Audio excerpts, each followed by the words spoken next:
Hi friends, आप सभी का एक बार फिर से हार्दिक अभिनंदन। दोस्तों, हम पढ़ रहे थे झारखंड पीजीटी के पाठ्यक्रम में लगा हुआ सामान्य पेपर, जिसके अंतर्गत दोस्तों हम झारखंड का जो स्पेशल आता है, जिसमें झारखंड को हम कवर कर रहे थे।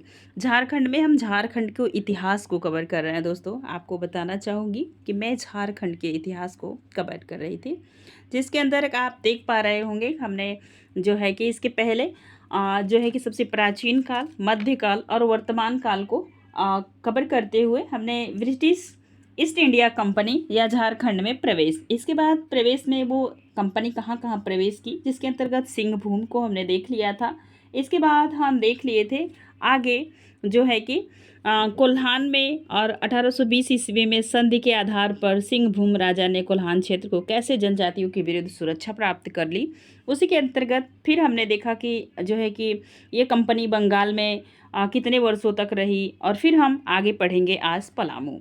तो पलामू को हम देखने का कार्य करेंगे, और पलामू भी एक अच्छा जगह है जिसके बारे में आप आगे पढ़ेंगे। आइए ध्यान दीजिए, पलामू पढ़िए। पलामू का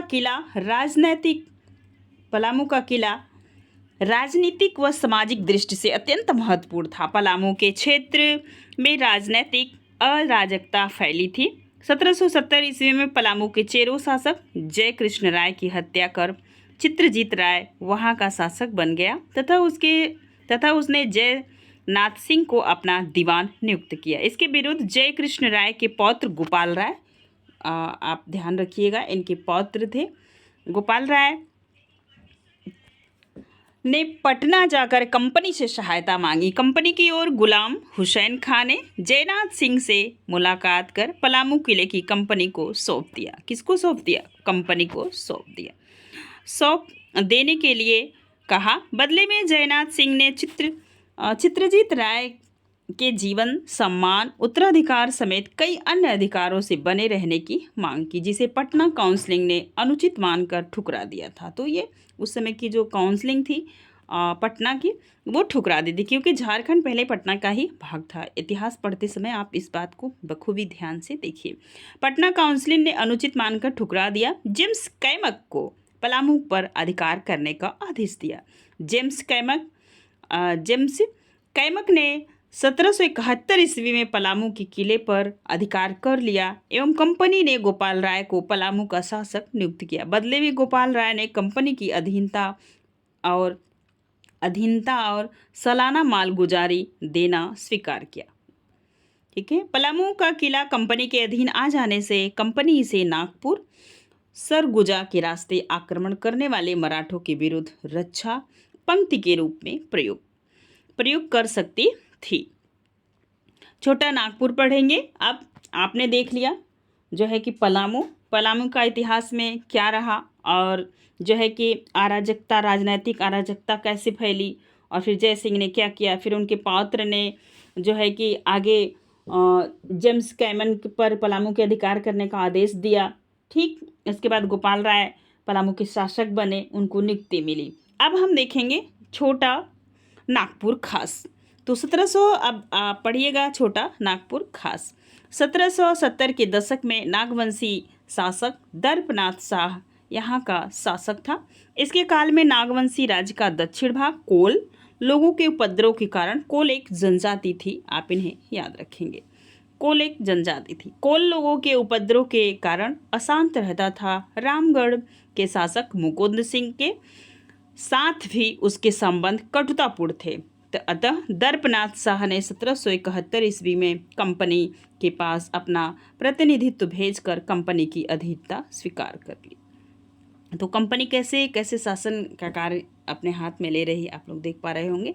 कंपनी को उसने सालाना 12,000 रुपये देने का निश्चय किया, जो इससे पूर्व रामगढ़ के राजा के माध्यम से देना होता था। तो ये बीच के बिचौलिए के माध्यम से देना होता था, अब क्या है, सीधे देंगे। बदले में कंपनी ने उसे मराठों से सुरक्षा का वचन दिया था कि हम आपको सुरक्षित रखेंगे। नेक्स्ट, समझौते की पुष्टि के लिए कैप्टन कैमक द्वारा अपनी साधारण टोपी को दर्पनाथ शाह की हीरे जड़ित टोपी से बदलने वाली घटना प्रसिद्ध है। तो ये आपसे पूछा जा सकता है कि किस समय, तो छोटा नागपुर खास के समय की ये बात है कि हीरे से जड़ी टोपी को क्या किए, कैप्टन कैमक द्वारा अपनी साधारण टोपी को दर्पनाथ शाह की हीरे जड़ी टोपी से बदलने वाली घटना प्रसिद्ध है। इस तरह कंपनी ने नागवंश को आसानी से अपने अधीन कर लिया। नेक्स्ट देखेंगे हजारीबाग।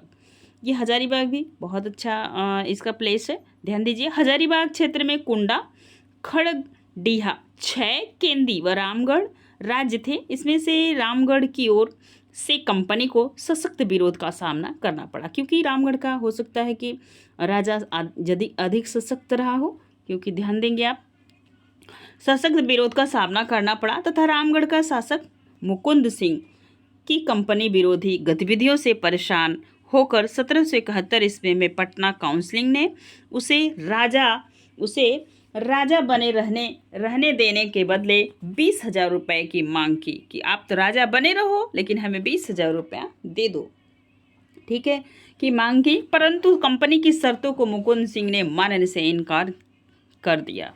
अतः 1772 ईस्वी में कंपनी ने कैप्टन कैमक ने रामगढ़ पर आक्रमण कर दिया। क्या किया, कंपनी ने रामगढ़ पर आक्रमण कर दिया। इस आक्रमण में मुकुंद सिंह के एक संबंधी ठाकुर तेज सिंह ने भी अंग्रेजों के साथ दिया। अब यही होता है, जब अपने लोग साथ ना दे तो हार का सामना करना पड़ता है, ध्यान देंगे। कैप्टन कैमन ने रामगढ़ पर अधिकार कर ठाकुर तेज सिंह को वहां का कार्यभार सौंपा तथा वहां की मालगुजारी 30,000 रुपये निर्धारित की। जहां 20,000 मांग रहे थे, अब 30,000 निर्धारित कर दिए। 1773 ईस्वी में कंपनी ने रामगढ़, पलामू, छोटा नागपुर, खास को मिलाकर रामगढ़ किला बनाया। उसे कैप्टन कैमक के अधीन रखा। किसके अधीन रखा, तो कैमक के अधीन रखा। नेक्स्ट देखेंगे सरायकेला खरसावां। अब देखेंगे सरायकेला खरसावां को।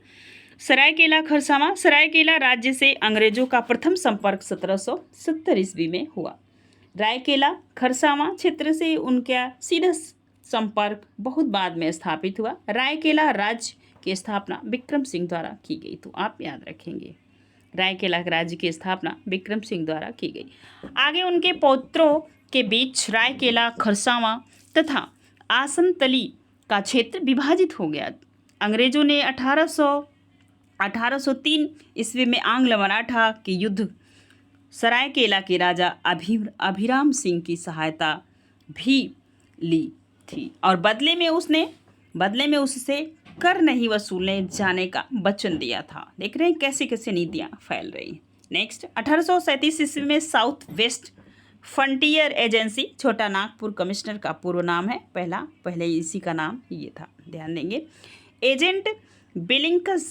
एजेंट यहाँ पे देखेंगे आप, तो एजेंट विलिकंसन ने सरायकेला पर दबाव डालकर उसे कंपनी के अधीन कर दिया। तो ये देख रहे हैं, इन्होंने दबाव डाला और फिर कंपनी के अधीन कर दिया। उसी प्रकार खरसावां, जिसने 1737 ईस्वी में कंपनी से संबंध स्थापित किए थे, उसे भी एजेंसी के अंतर्गत रख दिया। रायकेला खरसावां ब्रिटिश काल में देसी रियासतों में शामिल था। कहाँ था, तो देसी रियासतों में शामिल था। यह आपसे प्रश्न पूछा जा सकता है। आप पढ़ेंगे मानभूम अंग्रेजों के आगमन के समय मानभूम क्षेत्र में झरिया कौन कौन आया था, तो यह भी आप रखेंगे। झरिया, कतरास, पर्रा, झालदा, रघुनाथपुर, हेसला, कर्राह, जयपुर, बालमुंडी, ईचागढ़, बलरामपुर, पंचेत, सुपुर।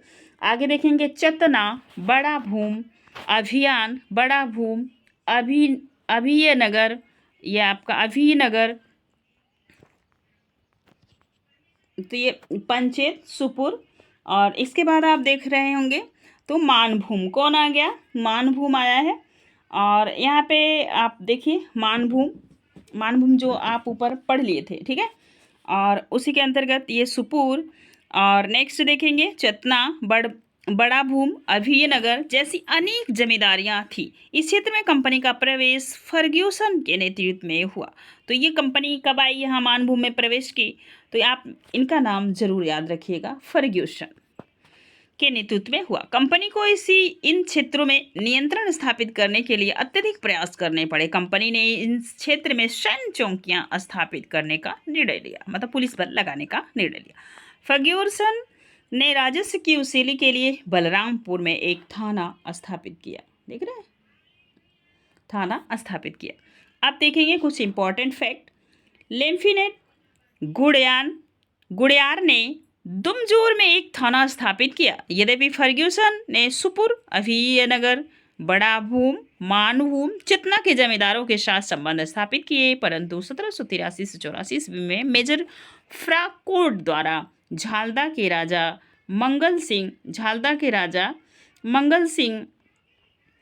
सिंह की गिरफ्तारी व झरिया में शांति स्थापित करने से नियंत्रण की यह प्रक्रिया पूर्ण हुई थी। इंपॉर्टेंट फैक्ट को आप याद रखेंगे। अब पढ़ेंगे संथाल परगना। तो संथाल भी वहाँ की जनजाति है और जानते हैं झारखंड जनजातियों का ही एक राज्य है। देखिए, संथाल परगना क्षेत्र में राजमहल साहेबगंज को मुगल राजकुमार शुजा ने अपनी राजधानी बनाया था। उससे कंपनी के एजेंट गैब्रियल बाउघटन ने व्यापार हेतु फरमान प्राप्त किया। तो 1676 ईस्वी में राजमहल के मुगल शाही टकसाल में कंपनी के लिए सिक्के ढाले जाने लगे, परंतु 1702 ईस्वी में औरंगजेब ने यहाँ कंपनी के अधिकारियों को बंदी बना लिया। ठीक है, जब सिक्के ढलने लगे तो औरंगजेब ने कंपनी के सारे अधिकारी को बंदी बना लिया। 1763 ईस्वी में बंगाल के नवाब मीर कासिम को मेजर एडम्स ने पराजित कर इस क्षेत्र में अपना अधिकार किया। तो 1763 ईस्वी में मीर कासिम ने मेजर एडम्स को पराजित कर दिया और उसी क्षेत्र पे अपना अधिकार कर लिया। अब हम कुछ देखेंगे स्वतंत्र आंदोलन में झारखंड की भूमिका। सबसे पहले आपने देखा ऊपर, आप देखे पलामू के बाद आपने छोटा नागपुर खास, हजारीबाग, सरायकेला, बानभूम, इसके बाद आपने संथाल परगना देखा। संथाल परगना में आपने देखा कि 1763 ईस्वी में बंगाल के नवाब मीर कासिम को मेजर एडम्स ने पराजित कर इस क्षेत्र में अपना अधिकार स्थापित कर लिया। अब देखिए आगे, स्वतंत्रता आंदोलन में झारखंड की भूमिका। कैसे मिली हमें स्वतंत्रता, क्या हमारा सहयोग रहा, मतलब झारखंड का सहयोग रहा जब हम भारत स्वतंत्र हुआ। ठीक है, अब हम देखेंगे 1857 की क्रांति या विद्रोह, जिसे विद्रोह कहते हैं, झारखंड की भूमिका में। 1857 के विद्रोह से झारखंड भी अछूता नहीं रहा। यहाँ भी विद्रोह की आग फैली। गैर जनजातीय लोगों ने अंग्रेजी सत्ता के विरुद्ध विद्रोह किया। झारखंड में विद्रोही का बिहार के विरुद्ध विद्रोही नेता बाबू अमर सिंह कुंवर सिंह के भाई थे, याद रखिएगा, ने भी नेतृत्व प्रदान किया। नेक्स्ट देखेंगे, झारखंड में विद्रोह का प्रारंभ देवघर के रोहिणी गांव से हुआ। यहाँ मेजर मैकडोनाल्ड के अंतर्गत रखी गई घुड़सवार सेना 12 जून 1857 को विद्रोह करके लेफ्टी नॉर्मन लेस्ली की हत्या कर दी। 30 जुलाई 1857 को हजारीबाग स्थित रामगढ़ बटालियन के सिपाही ने भी विद्रोह किया तथा अधिकारियों के बंगलों, सरकारी दफ्तरों को आग लगा दी। जेल से कैदियों को छुड़ाया गया तथा सरकारी खजाना भी लूटा गया। जिस इतिहास में आप देखेंगे गर्म दल और नरम दल के नेता लोग थे वही। इसके पश्चात विद्रोही रांची की ओर बढ़े। रांची में भी लूटपाट की गई, परंतु दमन की आशंका से वे चतरा के रास्ते कुंवर सिंह से मिलने की योजना बनाकर चतरा की ओर आगे बढ़ गए। कहाँ बढ़े? चतरा की ओर। चतरा में अंग्रेज टुकड़ियों के साथ उनकी मुठभेड़ हुई, जिसमें विद्रोही पराजित हुए। विद्रोहियों का नेतृत्व जयमंगल पांडे, माधव सिंह सूबेदार, नादिर अली खां आदि कर रहे थे। अंग्रेज की ओर से लेफ्टिनेंट डॉट ने सेना का नेतृत्व किया। तो किसने किया? लेफ्टिनेंट डॉट ने। 3 अक्टूबर को जयमंगल पांडे व नादिर अली को पकड़ लिया गया तथा उसे चतरा के फांसी हारी पोखरा नामक स्थान पर फांसी दे दी गई। चतरा मुठभेड़ से बच निकले विद्रोही नेता ठाकुर विश्वनाथ शाही व मंगल पांडे ने लोहरदगा के जंगलों से छापामार युद्ध जारी रखा। रांची के कश्मीर डाल्टन ने विद्रोही नेताओं उमराव सिंह तथा शेख भिखारी को भी गिरफ्तार किया। 8 जनवरी 1858 ईस्वी को रांची के फांसी टोगरी नामक स्थान पर फांसी दी गई। तो ये फैक्ट आपको बिल्कुल याद रखना है, किसको फांसी मिली, ध्यान दीजिए। बाद में ठाकुर विश्वनाथ शाही व पांडे गणपत राय को भी पकड़कर अप्रैल 1858 ईस्वी में फांसी दे दी गई। सिंहभूम के क्षेत्र में भगवान सिंह व रामनाथ सिंह के नेतृत्व में सैनिकों ने विद्रोह कर दिया। आगे विद्रोही सैनिकों को पोरहाट के राजा अर्जुन सिंह के नेतृत्व प्रदान किया तथा उन्हें फरवरी 1859 ईस्वी में गिरफ्तार कर वाराणसी भेज दिया गया। तो आप देख पा रहे होंगे। आगे देखिए, पलामू के क्षेत्र में नीलांबर शाही और जो है कि आप ध्यान दीजिए, पलामू के क्षेत्र में नीलांबर शाही व पीताम्बर शाही विद्रोह का नेतृत्व किए। इन दोनों को गिरफ्तार कर अप्रैल 1959 में फांसी दे दिया गया। क्या किया गया? फांसी दे दिया गया। विद्रोह के दमन के लिए पूरे झारखंड में मार्शल लॉ लागू कर दिया। ये आपसे प्रश्न बन सकता है, जब विद्रोह का दमन हुआ तो कौन सा एक्ट लागू हुआ? तो मार्शल लॉ लागू कर दिया गया। विद्रोही को कठोर सजाए, मृत्युदंड सहित दी गई तथा विद्रोही नेताओं की संपत्ति जब्त कर ली गई। क्या कर ली गई? जब्त कर ली गई। इस तरह विद्रोह का दमन कर दिया गया। अब आगे पढ़ेंगे क्रांतिकारी राष्ट्रवादी आंदोलन में झारखंड की भूमिका। क्रांतिकारियों में हमारे झारखंड के कितने वीर सपूत थे? तो ध्यान दीजिए, राष्ट्रवादी आंदोलन के समय उभरे क्रांतिकारी विचारों का प्रभाव झारखंड में भी देखा गया। यह क्षेत्र बंगाल के क्रांतिकारी गतिविधियों से अत्यधिक प्रभावित हुआ। कहाँ से हुआ? तो बंगाल की क्रांतिकारी गतिविधियों से अधिक प्रभावित हुआ, क्योंकि बंगाल से सटा हुआ है आपका झारखंड।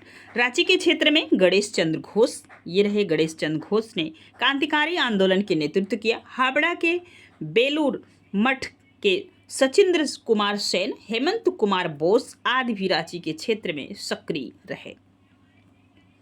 हजारीबाग के क्षेत्र में क्रिस्टो राय, निर्मल चंद्र बनर्जी द्वारा जनवरी 1913 में आवर स्वाधीनता भारत शीर्षक के पचरे खंभों पर चिपकाए गए।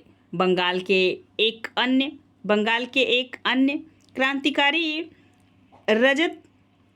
रजतनाथ राय की हजारीबाग में ही ठहरे थे। हजारीबाग के संत कोलंबा कॉलेज में भी क्रांतिकारी सक्रिय हुए तथा राम विनोद सिंह नामक एक छात्र को क्रांतिकारी गतिविधियों के आरोप में 1918 में गिरफ्तार किया गया। राम विनोद सिंह को हजारीबाग का जतिन कहा जाता है, तो इन्हें आप याद रखेंगे, जतिन बाघा कहा जाता है। सिंहभूम क्रांतिकारी गतिविधियों का महत्वपूर्ण केंद्र था। यहाँ टाटा कंपनी में, यहाँ पे देख रहे हैं टाटा कंपनी, वही टाटा कंपनी है, ठीक है, टाटा बिरला की, ध्यान दीजिए। टाटा कंपनी में कार्य कर रहे दुर्गादास बनर्जी तथा सुरेंद्र कुमार राय क्रांतिकारी गतिविधियों में शामिल थे। इसके अतिरिक्त कोलकाता के गिरीन्द्र नाथ मुखर्जी भी इस क्षेत्र में सक्रिय रहे। गिरीन्द्र नाथ मुखर्जी ने 1902 ईस्वी में अमेरिका व जापान की यात्रा कर वहां से क्रांतिकारी साहित्य भेजे। क्या किए? क्रांतिकारी साहित्य भेजे। नेक्स्ट देखेंगे, देवघर का रोहिणी ग्राम अरविंद घोष की गतिविधियां। अब देखेंगे, देवघर का रोहिणी ग्राम अरविंद घोष की गतिविधियां का हिस्सा था। अलीपुर बम षड्यंत्र में 1908 ईस्वी में अरविंद घोष की गिरफ्तारी के पश्चात यहाँ से पुलिस को क्रांतिकारी गतिविधियों से जुड़े साक्ष्य सबूत मिले। तो वही हैं ये अरविंद घोष, जिनका एक आश्रम है और शिक्षा के लिए ये बहुत जाने माने जाते हैं। 1925 ईस्वी में काकोरी ट्रेन डकैती के आरोपी अशफाकुल्ला खां, प्रफुल्ल चंद्र घोष तथा ज्योति पंथ राय झारखंड में रह रहे थे। 1931-32 ईस्वी के दौरान डॉक्टर यदुगोपाल मुखर्जी एवं बसावन सिंह के नेतृत्व में क्रांतिकारी गतिविधियां जारी रही। अब आया आपका यह 31-32 का समय। इतिहास में, हिंदी साहित्य के इतिहास में आप देखेंगे तो ये समय जयशंकर और आपके जो है कि मुंशी प्रेमचंद, ये सभी लोग प्रभावित रहे। नेक्स्ट देखेंगे, गांधीवादी राष्ट्रीय आंदोलन में झारखंड की भूमिका। तो ये गांधी जी से कैसे सहयोग में रहे ये सारे लोग, इसके आगे चलते हैं।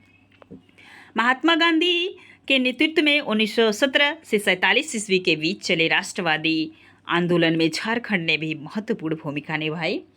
1916 दिसंबर से 1919 के बीच मौलाना अब्दुल कलाम आज़ाद रांची में नज़रबंद थे। कहाँ नज़रबंद थे? तो रांची में। इस दौरान उन्होंने यहाँ अंजुमन इस्लामिया व मदरसा इस्लामिया की स्थापना की। तो जिस समय वो नज़रबंद थे उसी दौरान इन्होंने इन कॉलेजों का जो है कि ये कॉलेज आपसे पूछे जा सकते हैं।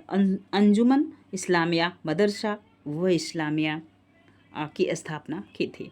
जून 1917 में श्याम कृष्ण सहाय के निमंत्रण पर पहली बार गांधी जी अपनी पत्नी व पुत्र तथा वज्रकिशोर बाबू के साथ रांची आए और चंपारण में सत्याग्रह की रूपरेखा तैयार की। 1919 में ये रोलट एक्ट बहुत बार पूछा जाता है, ध्यान दीजिएगा। सत्याग्रह में रांची के वटेश्वर सहाय एवं गुलाम तिवारी ने भाग लिया। पलामू में स्कूल, ये ही पलामू जो झारखंड में बहुत ही महत्वपूर्ण स्थान रखता है, ध्यान दीजिए। पलामू में स्कूल शिक्षक रामदीन पांडे ने इस एक्ट को विरोध में उपवास रखा। 1919 ईस्वी में पलामू तथा 1920 ईस्वी में रांची व हजारीबाग में जिला कांग्रेस कमेटी की स्थापना की गई। क्योंकि आप देख पा रहे होंगे वही जो है कांग्रेस पार्टी है जो आज वर्तमान में है, ध्यान दीजिए। राहुल गांधी जिसके अध्यक्ष थे, अभी है नहीं, ध्यान दीजिए। जिला कांग्रेस कमेटी की स्थापना की गई तथा वर्ष 1920 में अखिल भारतीय कांग्रेस के कलकत्ता अधिवेशन में ताना भगत सहित झारखंड के अनेक प्रतिनिधि शामिल हुए। असहयोग आंदोलन, अब आया आपका असहयोग आंदोलन जो 1920 से 21 में चल रहा था। झारखंड में रांची असहयोग आंदोलन का प्रमुख केंद्र था। 1920 से 21 में गांधी जी झारखंड आए थे, जहां ताना भगत से उनका संपर्क हुआ। ताना भगतों को गांधी जी ने अपना प्रिय शिष्य बताया था। भगतों, ठीक है, भगत होना चाहिए लेकिन टाइपिंग एरर है, ध्यान दीजिए। नेक्स्ट अब देखेंगे आप जो है कि ये असहयोग आंदोलन में दूसरी पॉइंट, असहयोग आंदोलन के दौरान रांची में विदेशी कपड़ों की होली भी जलाई गई। गुलाब तिवारी, मौलवी उस्मान, स्वामी विश्वानंद जैसे नेता भी सक्रिय हुए। डाल्टनगंज में एक राष्ट्रीय विद्यालय की स्थापना हुई तथा विंदेश्वरी प्रसाद उसके प्रधानाचार्य बने। तो आप इनको जरूर याद रखिएगा, प्रधानाचार्य बन गए। डाल्टन में अक्टूबर 1920 को बिहारी छात्र सम्मेलन का 15वां अधिवेशन हुआ, जिसकी अध्यक्षता CF एंड्यूज ने की थी। इस अधिवेशन में ब्रिटिश सरकार से असहयोग का प्रस्ताव पारित किया तथा 1921 ईस्वी में डाल्टनगंज में पक्की व जपला में जनसभाएं आयोजित कर असहयोग आंदोलन की नीतियों का समर्थन किया गया। हजारीबाग के क्षेत्र में बजरंग सहाय, कृष्ण वल्लभ सहाय, सरस्वती देवी, त्रिवेणी प्रसाद, शालिग्राम सिंह जैसे नेता सक्रिय थे। यहाँ सरला देवी की अध्यक्षता में अक्टूबर 1921 ईस्वी को बिहारी छात्र सम्मेलन का 16वां अधिवेशन किया गया। सिंहभूम के चक्रधरपुर में भी एक राष्ट्रीय विद्यालय की स्थापना की गई। जामताड़ा व देवघर में भी सरकारी स्कूलों को बहिष्कार किया गया। असहयोग आंदोलन की समाप्ति के पश्चात भी राष्ट्रवादी गतिविधियां जारी रहीं। असहयोग आंदोलन की समाप्ति के पश्चात अप्रैल 1923 ईस्वी में राष्ट्रीय सप्ताह मनाया गया। कैसा सप्ताह? तो राष्ट्रीय सप्ताह याद रखिएगा। मई अगस्त 1923 को झंडा सत्याग्रह में ताना भगत ने भी हिस्सा लिया। ये ताना भगत, इन्हीं के आग्रह पे गांधी जी झारखंड पहुंचे थे। 1925 ईस्वी में गांधी जी के झारखंड आने पर बड़ी संख्या में लोग एकत्रित हुए थे। साइमन कमीशन के विरुद्ध भी यस के सहाय, देवकी नंदनलाल, PC मित्र एवं आदि के नेतृत्व में लोगों ने प्रदर्शन किया। PC मित्र तथा ताना भगत ने दिसंबर 1928 ईस्वी को कांग्रेस के कलकत्ता अधिवेशन में भाग लिया। ठीक है, याद रखेंगे। गांधी जी के अतिरिक्त सुभाष चंद्र बोस, जवाहरलाल नेहरू, राजेंद्र प्रसाद, BP गिरी, अब्दुल बारी जैसे राष्ट्रीय नेता भी झारखंड आए। सुभाष चंद्र बोस को अगस्त 1928 में जमशेदपुर लेबर यूनियन का अध्यक्ष बनाया गया। ये फैक्ट है, यहाँ से आपको प्रश्न मिलेगा, जरूर मिलेगा कि सुभाष चंद्र बोस को कब जो है कि जमशेदपुर लेबर यूनियन का अध्यक्ष बनाया गया, तो अगस्त 1928 ईस्वी में। आप इन सब चीज़ों को जरूर याद रखिएगा। आगे चलते हैं। देखिए, जो है कि अब देखेंगे, आप अभी आपने देखा असहयोग आंदोलन, असहयोग आंदोलन के बाद अब आप देखेंगे सविनय अवज्ञा आंदोलन, सविनय अवज्ञा आंदोलन। और हम जो है कि भारत के पर्पज से तो नहीं पढ़ रहे हैं, लेकिन हमने झारखंड के पर्पज से ये सारी चीज़ अध्ययन कर रखी है, तो ध्यान दीजिए और कर भी रहे हैं। सविनय अवज्ञा आंदोलन के दौरान झारखंड में राष्ट्रवादी गतिविधियां तेज हो गईं। 6 अप्रैल 1930 ईस्वी को गांधी जी द्वारा नमक कानून तोड़ने के समर्थन में 13 अप्रैल को झारखंड के विभिन्न क्षेत्रों में नमक कानून तोड़े गए। तो ये 6 अप्रैल 1930 ईस्वी को आप याद रखेंगे। हजारीबाग में कृष्ण वल्लभ सहाय को खजांची तालाब में नमक बनाने के कारण गिरफ्तार कर लिया गया। हजारीबाग में नमक आंदोलन के अन्य नेताओं में मथुरा प्रसाद, सीताराम दुबे, सरस्वती देवी आदि प्रमुख थे। आंदोलन के दौरान राजेंद्र प्रसाद को गिरफ्तार करके हजारीबाग जेल में रखा गया था। आप याद रखेंगे। हसिंगभू में ननी गोपाल मुखर्जी व पलामू में चंद्रिका प्रसाद वर्मा तथा सोनार सिंह खैरवार ने नमक सत्याग्रह का नेतृत्व किया। संथाल परगना क्षेत्र में श्रीमती सैलबाला राय, ये महिला का नाम पहली बार आ रहा होगा जिन्होंने नेतृत्व किया, तो ध्यान दीजिएगा, महिलाओं का नेतृत्व किया। ये स्पेशल महिलाओं का नेतृत्व कर रही थी क्योंकि महिलाएं भी मैदान में आ गई थी। सविनय अवज्ञा आंदोलन में ताना भगतों ने रांची के क्षेत्र में, संथालों ने हजारीबाग व संथाल परगना में तथा सिखों ने भी सिंहभूम के क्षेत्र में बड़ी संख्या में भाग लिया। कितनी संख्या में? तो बड़ी संख्या में भाग लिया। अब इस आंदोलन का प्रसार स्वरूप अप्रैल 1934 में गांधी जी रांची आए। इस आंदोलन प्रसार स्वरूप अप्रैल 1934 में गांधी जी रांची आए, मतलब झारखंड के एक महत्वपूर्ण जिले में गांधी जी का पदार्पण हुआ। देखिए आप पढ़ेंगे रामगढ़, क्या पढ़ेंगे? रामगढ़। रामगढ़ में देखिए क्या क्या हुआ। तो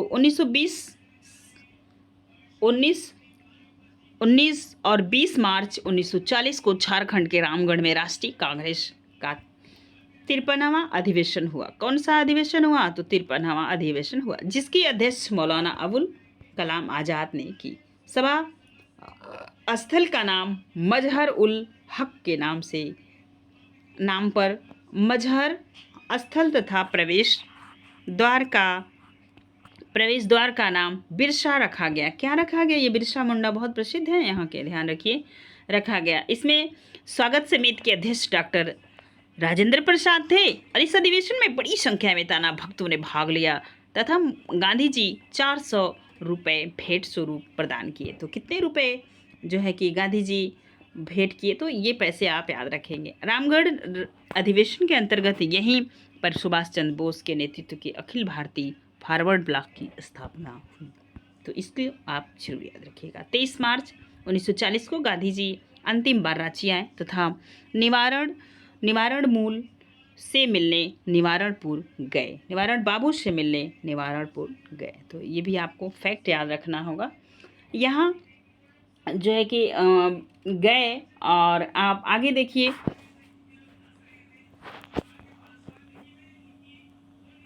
गांधी जी ने एक सभा भी आयोजित की। 1940 से 41 ईस्वी के व्यक्तिगत सत्याग्रह के दौरान माइकल जान को जमशेदपुर से गिरफ्तार किया गया। उसी सभा में क्या हुआ? गिरफ्तार कर लिए गए माइकल जान। इस सत्याग्रह में जयप्रकाश नारायण भी यहाँ सक्रिय रहे। कौन जो है सक्रिय रहा? तो जयप्रकाश नारायण भी यहाँ पे सक्रिय रहे। नेक्स्ट देखिए, आगे चलते हैं। भारत छोड़ो आंदोलन। अब यहीं से गांधी जी ने कहा भाई बहुत हो गया, अब निकलो यहाँ से, ठीक है। चलिए ध्यान दीजिए। भारत छोड़ो आंदोलन के दौरान रांची व लोहरदगा में छात्रों ने जुलूस निकाला तथा राष्ट्रीय झंडा फहराया। गुलमा में भी राष्ट्रवादियों ने जुलूस निकाला तथा गुमला थाना में राष्ट्रीय ध्वज फहराने का प्रयास किया, मतलब अपने देश का, उनको भगाने का प्रयास किया। 17 अगस्त 1942 को रांची में एक जुलूस प्रदर्शन के दौरान रांची जिला कांग्रेस कमेटी के कोषाध्यक्ष शिव नारायण मोदी को गिरफ्तार किया गया। रांची के क्षेत्र में आंदोलनकारियों ने टेलीफोन व टेलीग्राफ की लाइनों काट दी, मतलब वहाँ पे टेलीफोन जैसे इधर उधर दूर संचार न हो सके, और टेलीग्राम की लाइनें काट दी तथा ट्रेन की पटरी उखाड़ दी। इसके पश्चात 22 अगस्त को रांची से पीसी मित्रा को गिरफ्तार कर लिया गया। हजारीबाग में सरस्वती देवी के नेतृत्व में एक जुलूस का आयोजन किया गया किया गया था, परंतु उसे गिरफ्तार कर लिया गया। फलस्वरूप आंदोलनकारियों ने सरकारी भवनों व दफ्तरों में तोड़फोड़ की।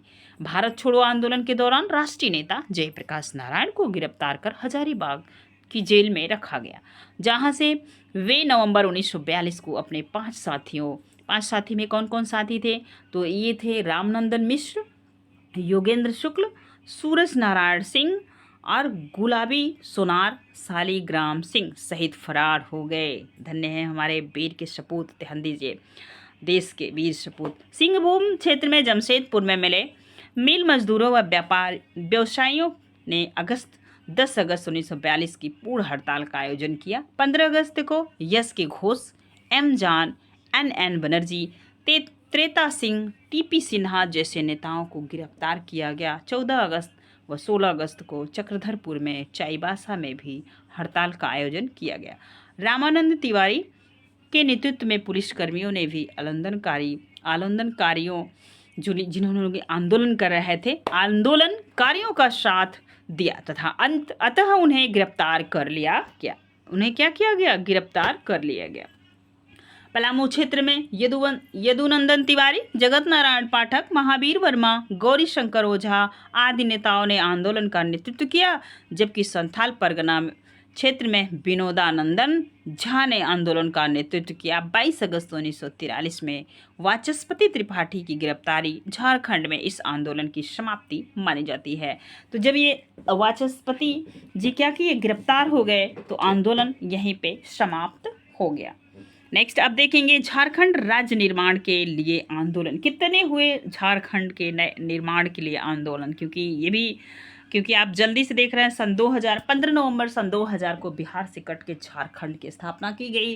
तो ये चीज़ आप यहाँ पे बहुत अच्छे से जान पा रहे हैं। अब चलिए देखिए, झारखंड राज्य निर्माण के लिए आंदोलन, तो पृथक झारखंड राज्य के निर्माण का आंदोलन क्षेत्रीय जागरूकता तथा आत्मसम्मान का आंदोलन था। इस क्षेत्र के विशिष्ट इतिहास और प्राकृतिक संसाधनों की बहुलता के बाद भी आर्थिक पिछड़ापन तथा शोषण, राजनीतिक प्रतिनिधित्व का अभाव आदि ऐसे प्रमुख कारण थे जिन्होंने पृथक झारखंड के आंदोलन में महत्वपूर्ण भूमिका निभाई। 1912 ईस्वी में झारखंड की पृथकतावादी आंदोलन का प्रारंभ माना जाता है। वह इस वर्ष बिहार व उड़ीसा को बंगाल से अलग किया गया तथा झारखंड के क्षेत्र को भी बिहार से जोड़ दिया गया। इसी वर्ष ढाका विद्यार्थी परिषद द्वारा झारखंड के पृथकीकरण के बीज बोए गए। तो ये किस विद्यार्थी द्वारा बोए गए थे? तो इनका ढाका परिषद का नाम आप बहुत अच्छे से याद रखेंगे।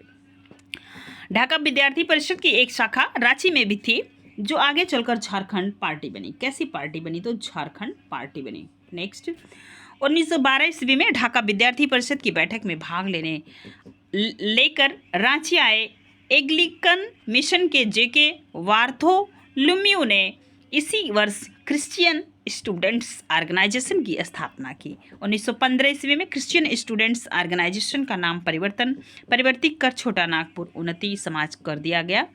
यह संस्था केवल आदिवासियों तक ही सीमित थी। इसके प्रमुख नेता थे ढेबले उराव, वद्दी राम उराव तथा पाल दयाल। वर्ष 1928 में जब साइमन कमीशन भारत आया तो छोटा नागपुर उन्नति समाज के प्रतिनिधियों ने उनसे मिलकर क्षेत्र के आदिवासियों के लिए एक अलग प्रशासनिक इकाई की मांग की। 1930 में छोटा नागपुर उन्नति समाज से अलग होकर ढेबले उराव व पाल दयाल ने किसान सभा का क्या किया? नेतृत्व किया। किसान सभा की स्थापना की, जो किसानों के हित के बात करती थी। उपर्युक्त संस्था पार्टियों में से किसी में भी कैथोलिक ईसाइयों की सदस्यता नहीं दी गई थी। अतः कैथोलिक ईसाइयों ने वर्ष 1933 ईस्वी में छोटा नागपुर कैथोलिक सभा की स्थापना की। बोनीफस लकड़ा अध्यक्ष एवं इग्नेस बेक्स महासचिव इसके प्रमुख नेता थे। भारत सरकार अधिनियम 1935 बहुत बार पूछा जाता है के आधार पर बिहार में 1937 ईस्वी में हुए विधानसभा चुनाव में छोटा नागपुर उन्नति समाज व किसान सभा के उम्मीदवार पराजित हुए। वहीं दूसरी ओर चुनाव के पश्चात बिहार में गठित कांग्रेस मंत्रिमंडल में छोटा नागपुर संथाल परगना के क्षेत्र किसी भी कांग्रेसी नेता को शामिल नहीं किया गया। देख रहे हैं कि मेहनत करने के बाद भी और देश के आज़ादी में भी हिस्सा लेने के बाद भी क्या किया गया, यहाँ पे एकजुटता की भावना नहीं दिखाई दे रही है। तो वही यहाँ पे इसलिए जो है किसे अलग करने की मांग करने लगे लोग। देखिए, बिहार में गठित कांग्रेस मंत्रिमंडल में छोटा नागपुर संथाल परगना क्षेत्र के किसी भी कांग्रेसी नेता को शामिल नहीं किया गया। अतः एकजुटता की भावना से प्रेरित होकर 1938 ईस्वी में छोटा नागपुर उन्नति समाज किसान सभा तथा छोटा नागपुर कैथोलिक सभा को मिलाकर छोटा नागपुर संथाल परगना आदिवासी सभा का गठन कर लिया गया। थियोडोर सुरीन इसके अध्यक्ष, बंदीराव उराव इसके उपाध्यक्ष तथा पाल दयाल इसके महासचिव चुने गए। 1939 ईस्वी में इसका नाम बदलकर आदिवासी महासभा कर दिया गया। 1939 में झारखंड आंदोलन को नई दिशा मिली जब जयपाल सिंह मुंडा ने आदिवासी महासभा का नेतृत्व संभाला। जयपाल सिंह को मारंग गोम के सर्वोच्च नेता कहा जाता है। जयपाल सिंह के नेतृत्व में आदिवासी महासभा ने जिला बोर्ड चुनाव में सिंहभूम व रांची की अनेक सीटों पर जीत हासिल की। कांग्रेस की घटती लोकप्रियता से चिंतित होकर राजेंद्र प्रसाद ने आदिवासियों की शिकायतों को दूर करने के लिए जयपाल सिंह से सुझाव मांगे, परंतु आदिवासी महासभा के प्रतिनिधिमंडल को मांगों के प्रति बिहार के तत्कालिक प्रधानमंत्री डॉक्टर श्री कृष्ण सिंह ने उदासीन रवैया अपनाया। तो देख रहे हैं, तो सबसे पहले तो कांग्रेस से लोग गुस्सा हुए, इसके बाद जो वहाँ की जो लोकल पार्टियाँ थी उनमें भी वो चीज़ें नहीं देखने को मिल रही थी, तब यहाँ पे दिक्कतों का सामना करना पड़ा और बात सामने कर लेके आए कि भाई उदासी का कारण क्या है, तो ये पूछने वाले थे डॉक्टर राजेंद्र प्रसाद। नेक्स्ट देखेंगे अब आप डॉक्टर श्री कृष्ण सिंह ने उदासी रवैया अपनाया। अब देखिए वहाँ के जो बिहार के वर्तमान मुख्यमंत्री थे। इसी बीच सरकार की पहल पर गैर आदिवासियों ने छोटा नागपुर प्रोटेक्शन लीग व ठेबले उराव ने सनातन आदिवासी सभा का गठन किया, जिसका उद्देश्य झारखंड पृथक्करण आंदोलन के कमजोर करना था। अक्टूबर 1939 को बिहार के कांग्रेसी मंत्रिमंडल के इस्तीफे दिए जाने की घटना को आदिवासी महासभा ने मुक्ति दिवस के रूप में मनाया। देख रहे हैं, ये 1939 में क्या किए, ये इस्तीफा दे दिए। कांग्रेसी मंत्रिमंडल के इस्तीफे दिए जाने की घटना को आदिवासी महासभा ने मुक्ति दिवस के रूप में मनाया। 1939 ईस्वी में सुभाष चंद्र बोस ने अलग राज्य की मांग को स्वीकार कर लिया। उसने क्या किए, तब अलग जो है कि राज्य की मांग को स्वीकार कर लिए। नेक्स्ट देखिए आगे, जबकि 1940 ईस्वी के रामगढ़ कांग्रेस अधिवेशन में भी इस दिशा में ठोस आश्वासन का अभाव था। कांग्रेस द्वारा पृथक झारखंड राज्य के आंदोलन के प्रति उपेक्षापूर्ण रवैये से दुखी होकर जयपाल सिंह ने ब्रिटिश सरकार तथा मुस्लिम लीग की ओर झुकाव प्रदर्शित किया। जयपाल सिंह 1946 ईस्वी में संविधान सभा के सदस्य निर्वाचित हुए। तो क्या हुए, सदस्य निर्वाचित हो गए 1946 ईस्वी में।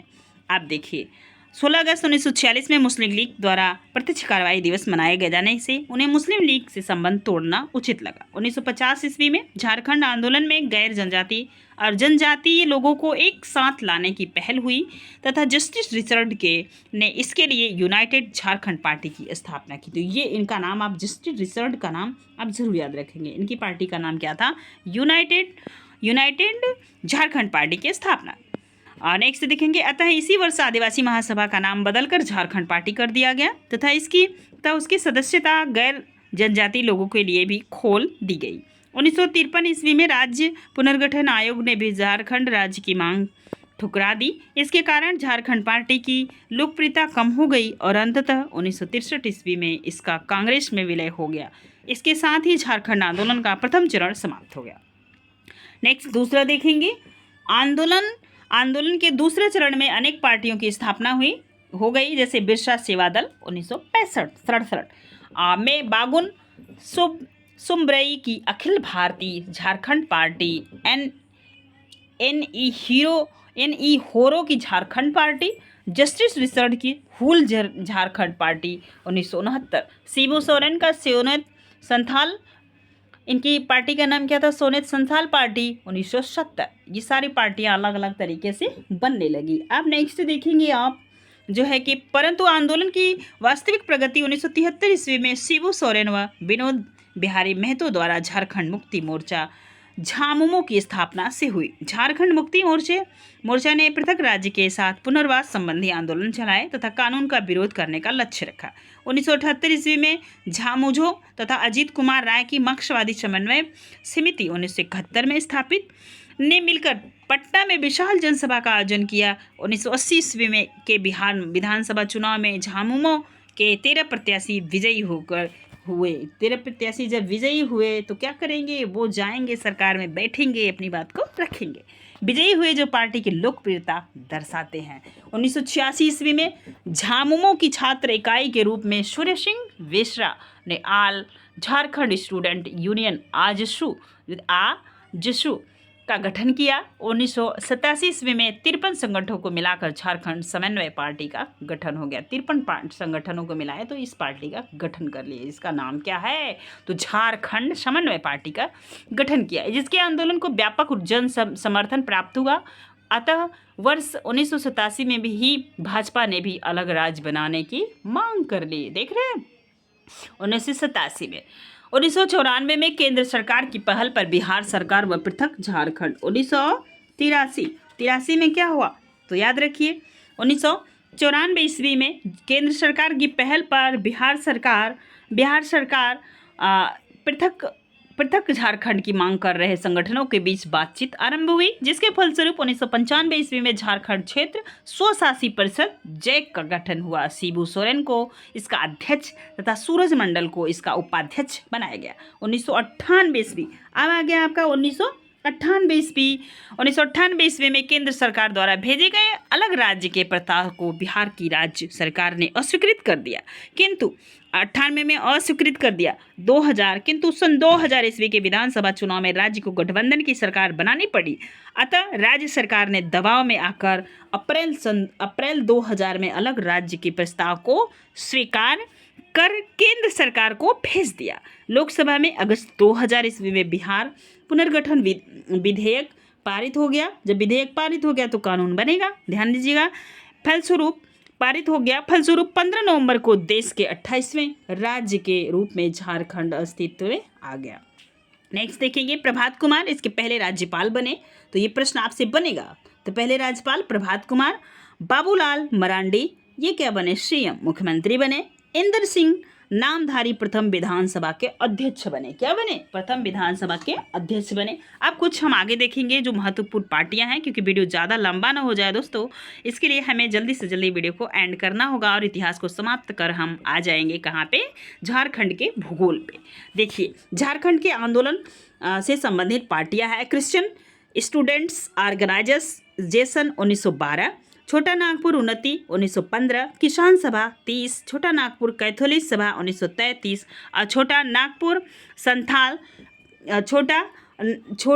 संथाल परगना आदिवासी सभा 1938, आदिवासी सभा 1939, यूनाइटेड झारखंड पार्टी। एक चीज़ को हमें और ध्यान से देखना होगा, यहाँ पे आप ध्यान दीजिए क्योंकि यहाँ पे जो प्रमुख नेता थे हम उनको भी देखेंगे पार्टी के साथ। तो ये पहला था क्रिश्चियन स्टूडेंट्स ऑर्गेनाइजेशन, और ये 1912 में बनी। और इसके जो है कि नेता कौन थे प्रमुख, तो केजे वार्थ्यो लिम्बू। नेक्स्ट देखेंगे छोटा नागपुर उन्नति समाज 1915, ठेबले उराव, बदीराव उराव, पाल दयाल, इनको भी रखेंगे। किसान सभा 1930, ठेबले उराव, पाल दयाल। छोटा नागपुर कैथोलिक सभा ये 1933 में Boniface Lakra Ignes Beck. Next देखेंगे छोटा नागपुर संथाल परगना आदिवासी सभा, तो Theodore Surin, Bandiram Oraon, Paul Dayal. Next Adivasi Mahasabha 1939, Jaipal Singh Munda. United Jharkhand Party 1950, Justice Richard. Jharkhand Party 1950, Jaipal Singh Munda. Akhil Bharatiya Jharkhand Party 1965, Bagun Sumbrai. Next Jharkhand Party 1969 में Horo. Next Hul Jharkhand Party 1969, Justin Richard. से सोनो संथाल समाज 1970, शिबू सोरेन।